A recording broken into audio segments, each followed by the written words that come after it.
Hi friends, இன்னைக்கு நம்ம புதினா சட்னி எப்படி செய்யறதுன்னு சொல்லிட்டு தான் நம்ம பார்க்க போறோம். அதுக்கு வந்துட்டு தேவையான அளவு ஒரு கைப்பிடி அளவு வந்துட்டு புதினாவை நல்லா ஆஞ்சிட்டு அதை மண் இல்லாம கழுவி எடுத்து வச்சுக்கலாம். அதுக்கப்புறம் பார்த்தீங்கன்னா சின்ன வெங்காயம் வந்துட்டு ஒரு 15 சின்ன வெங்காயம் அதை எடுத்து பெருசா இருந்துச்சுன்னா அதை வந்துட்டு நம்ம கட் பண்ணி எடுத்து வச்சுக்கலாம். அதுக்கப்புறம் வந்துட்டு ஒரு பத்தை வந்துட்டு தேங்காய் வந்துட்டு நிறைய சேர்க்க வேணாம், கொஞ்சமா வந்துட்டு சேர்த்துக்கலாம். அதை நல்லா பொடிசா வந்துட்டு கட் பண்ணி எடுத்து வச்சாச்சு. அதுக்கப்புறம் 3 தக்காளி வந்துட்டு சேர்த்துருக்கேன். 3 தக்காளியை வந்துட்டு நல்லா வந்துட்டு கொஞ்சமா சின்ன சின்னதா வந்துட்டு கட் பண்ணி எடுத்து வச்சுக்கலாம். அதுக்கப்புறம் பார்த்தீங்கன்னா பூண்டு பல் வந்துட்டு 4 பல் பூண்டு போட்டிங்கன்னா நல்லா டேஸ்டியா இருக்கும். அதனால ஒரு 4 பல் பூண்டு நம்ம சேர்த்துக்கலாம். காரத்துக்கு வந்துட்டு உங்களுக்கு தேவையான அளவு பச்சை மிளகாவும் போடலாம், இல்லாட்டி இப்போ வந்துட்டு ட்ரை சில்லி காஞ்ச மிளகாவும் நம்ம போட்டுக்கலாம். இப்போ நம்மளுக்கு வந்துட்டு குழந்தைங்கலாம் சாப்பிட போறாங்க, அதனால 2 மிளகா மட்டும் சேர்த்துக்கிட்டோம். உங்களுக்கு காரத்துக்கு எவ்வளோ வேணுமோ நீங்க சேர்த்துக்கலாம். இப்போ வாணலியில எண்ணெய் விட்டு கொஞ்சமா உளுந்தம்பருப்பு சேர்த்து நல்லா வந்துட்டு செவக்க ஆனதுக்கப்புறம் கொஞ்சமா வந்துட்டு நம்ம இந்த இதில் சட்னியில் வந்துட்டு ஜீரகம் சேர்க்க போகிறோம். சும்மா நிறைய சேர்க்க வேணாம், கொஞ்சமா சேர்த்துட்டு அதை நல்லா வந்துட்டு பொன்னிறமாக வர வரைக்கும் வறுத்து எடுக்க வேண்டியதான். அதோட 2 நம்ம வரமிளகாயும் சேர்த்துட்டு நல்லா வதக்கிட்டு அதுக்கப்புறம் பாருங்க நல்லா வந்துட்டு செவந்துருச்சு.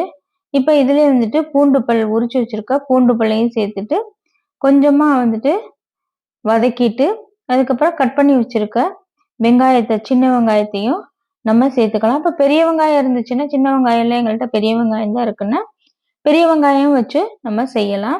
இப்போ சின்ன வெங்காயத்தை போட்டு நல்லா கொஞ்சம் செவக்க வதக்கி எடுத்துக்கலாம். வதக்கிட்டு இப்போ இதோடய தான் நம்ம வந்துட்டு தக்காளியையும் ஆட் பண்ண போகிறோம். இப்போ இந்த அளவுக்கு வதங்கினா போதும். இதோட நம்ம பொடிசாக கட் பண்ணி வச்சுருக்க தக்காளியும் சேர்த்து நல்லா வந்துட்டு மேஷ் ஆகிற வரைக்கும் நம்ம வதக்கிக்கலாம். அப்போ தான் பச்சை வாசனை இல்லாட்டி நல்லா வதக்காட்டி பச்சை வாசையாக அடிக்கும். அதனால் தக்காளியும் நல்லா போட்டு வதக்கிட்டு கட் பண்ணி வச்சுருக்க தேங்காயும் இதையும் சேர்த்து நல்லா வந்துட்டு கொஞ்சமாக வதக்கிட்டு அதுக்கப்புறம் நம்ம வச்சிருக்க புதினா இலையை சேர்த்துக்கலாம். புதினா இலையை சேர்த்துட்டு நல்லா வந்துட்டு கொஞ்ச நேரம் வதக்கிக்கலாம். இப்போ மல்லி இலையெல்லாம் போட்டிங்கன்னா கொஞ்ச நேரம் சும்மா லைட்டாக ஒரு பிரட்டி விட்டுட்டு ஆஃப் பண்ணிடலாம். ஆனால் புதினா அப்படி பண்ணக்கூடாது. நம்ம கொஞ்ச நேரம் நல்லா அந்த இது வந்துட்டு பச்சை வாசனை போகிற வரைக்கும் நம்ம வதக்கிக்க வேண்டியதான். இப்போ பார்த்தீங்கன்னா ஆல்மோஸ்ட் நம்ம வந்துட்டு எல்லாத்தையும் நல்லா வதக்கியாச்சு. இப்போ இதை ஒரு தட்டில் போட்டுட்டு நல்லா ஆறுனதுக்கு அப்புறம் தான் அரைக்கணும். சூடோட நம்ம அரைச்சோம்னா மிக்சி ஜாரில் வந்துட்டு அப்படியே மேலே வந்துட்டு தெரிச்சிரும் சூடாக போட்டிங்கன்னா. அதனால நல்லா ஆறுனதுக்கு அப்புறம் தான் நம்ம மிக்சி ஜாரில் போட்டு அரைக்கணும்.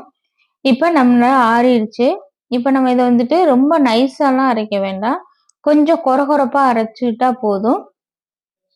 இப்போ இதில் வந்துட்டு நம்ம கொஞ்சமாக வந்துட்டு ஒரு கொரகொரப்பாக அரைச்சிட்டு நம்ம ஃபஸ்ட்டே வந்துட்டு உப்பு சேர்த்துக்கறல, அதனால கொஞ்சமாக அரைச்சதுக்கப்புறம் நம்ம வந்துட்டு உப்பு சேர்த்து நல்லா அதை வந்துட்டு அரைச்சிக்கரலாம்.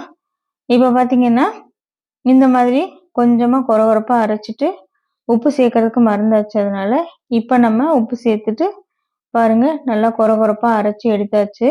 ஒரு டேஸ்டியான புதினா சட்னி ரெடி ஆயிடுச்சு.